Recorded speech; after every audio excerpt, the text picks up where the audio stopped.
Hello fellow Americans, well you know what I mean. I have very important things to tell you today, so please listen very close to what I have to say. Thank you. The truth, the whole truth, and nothing but the truth. That is what you will hear me say today. I am not a born American. Yes, it is true, I was born a poor white African child. AAA. Excuse me, I was born a poor white child in an all-black camp, somewhere in the south end of the deep part of the jungle near a large rock and a tall tree.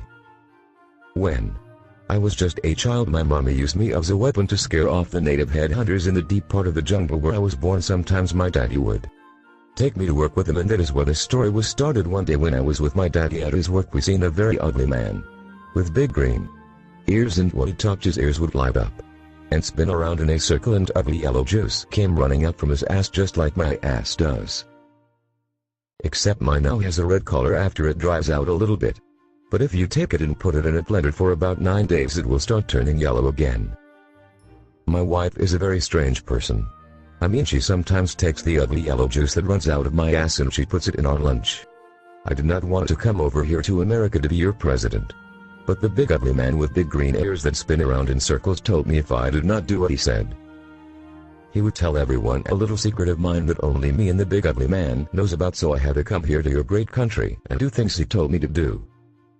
I hope you will listen to this story I am telling to you today, because if you don't, I won't get my favorite toy dolly for my birthday this year. Please listen. And if you'll just listen to what I tell you today after I promise to proudly step out on the porch and shoot myself in the head until I am dead and my shit turns red.